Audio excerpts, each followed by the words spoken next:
Mayor, today's the primaries for the presidential primaries. As we know, it's really hard to get out the vote in a lot of places across the country, and Holyoke is not the exception.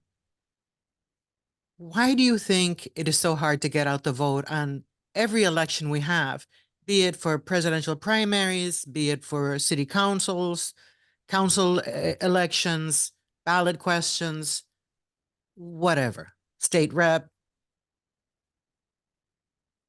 I can say, obviously, these conversations are happening all the time, and Holyoke's not on an island. This is what's happening everywhere across the country, and it's the $1 million question. And there's various factors involved. It's not, I don't think it's just one reason over the other, whether if it's people not necessarily paying attention or have that much of an interest. It can be for many reasons. So that's it's a tough answer. It's a tough answer because again, there's many factors in why people don't get involved. The most important part of government is engagement, but it's also the most difficult part of government as well. But with with that being said, it's important that folks that are involved and that are paying attention, that we're always constantly, no matter how hard or how difficult, that we're constantly trying to do whatever outreach we can to get people to engage in the civic process. But yeah, the $1 million question. It's a very difficult question to answer because there's many reasons, but we have to continue to remain committed and hopeful in the work. I know that you are always trying to get the public to serve on the various committees that the city has. And that also can be an uphill challenge for even that civic participation. So if it's not even for voting, it's just for people to have their perspectives help shape what happens in Holyoke. Um, and there is data that in white wealthy communities, the percentage of people who go out and vote and participate is like in the high 80s, 90s. That is not the same in cities where there is poverty, where there are BIPOC communities. And why do you think that is it a class thing? Is it a race thing, an ethnicities thing? I mean, why is it that people whose very quality of living in a large part has to do with them participating don't? Well, thankfully here, knock on wood, Okay, here we today go.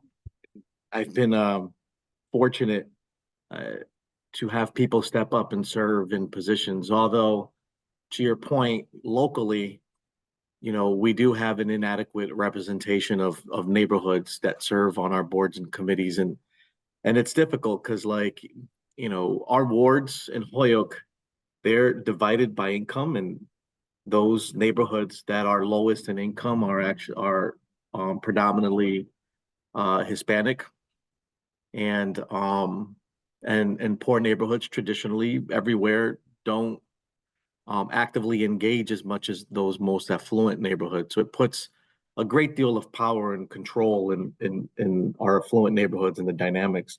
But even with that, the voter turnout is still low in the city of Holyoke.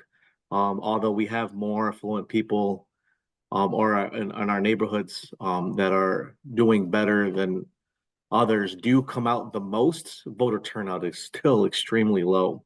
And I would say the same holds true for cities and towns everywhere that are much more affluent than our gateway city.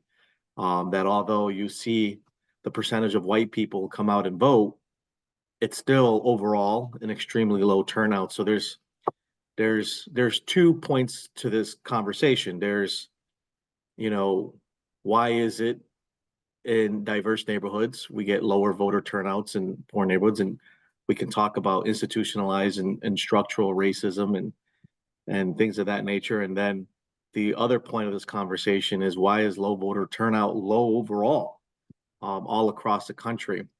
And that, that goes toward, are we doing a good job as a society, um, keeping teaching and institutionalizing the importance of civics to to the general public. So it's a very it's a very I don't want to say unique situation, but critical, because obviously, you know people, these positions, people got to do them, right? Like, one way or another, someone's going to serve in that role. And it's disheartening to see low engagement, because you're pretty much, you're talking about people stepping into roles that have major impact to people's lives. And we don't, the community really doesn't really, really think about it that way. A lot of people feel like, why participate? Because they feel like they're just one vote and it doesn't matter, because it's everything's still going to be the same. Um, so again, I think that there are many reasons why this situation is the way that it is. But here, since I've been here, I could tell you that, like, we try to be intentional as much as possible. So for example, if there's a board that has some open seats, and I see um, all men on that board, I'm looking for women. If I see uh, three of the members of the five members on that board are from Ward 7 and 6, I'm now looking for people that serve in other wards. So depending on the demographic makeup of that board, I try to understand, okay, who's missing, and doing outreach intentionally to try to fill those roles. And even that is hard, because when you think of wards 1 and 2, that's the South Holyoke and Flats area. It's not as easy to find people ready and willing to step in what I than the time I'd have in other areas. And so it requires more work in my end to help educate and motivate. You got some people that feel like, they're not qualified to serve in such roles, and I try to introduce non-traditional ideas when bringing on new members, because the only qualification really is that you need to be a resident of the city of Holyoke. It's nice to find people that have the skill set and background on the subject area of our government, whatever the board or committee appointment is, but that's not the primary requisite for serving in a board or committee. And I try to educate that as much as I can with the public. Um, so it's yeah. Um, Yeah. Yeah, it is. It is a challenge in so many places. It's unfortunate because you and I both know, as to many others, that voting did not come easy to BIPOC people, to women. These are hard fought rights, yeah. where people lost their lives. And yeah, it can be disheartening, as you say. I really appreciate your time today on this presidential primary day. Super Tuesday is coming up. That's when, I don't know, 11 states are voting at the same day. People, and it's the one thing too, like in the United States here, we talk about why we um love most about this country, and people talk about freedom. And really, it's the freedom, I mean, in my opinion, is the freedom to be able to self-govern. So even that principle, people have died for and protected, but don't necessarily put it into practice. So I think, and I don't think that, again, I don't think people are sitting back intentionally saying, I don't want to put it into practice because I just don't care, whatever. Although there might be some people that are like that, but I think just as a country, we're just not doing a great job um, institutionalizing how important it is to engage civically in your local government. We teach a lot about state and world politics. We teach nothing about local government and how to act locally.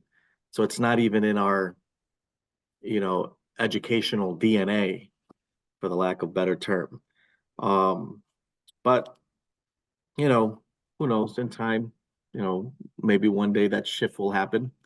In the meantime, we all, like yourself and me and a lot of other good people here in the city, we do what we can to close that gap and engage the citizenry so that so that we're making sure that our government is functioning properly. And even though I'm proud of how far our city has come on that front, there's certainly a lot more work to do.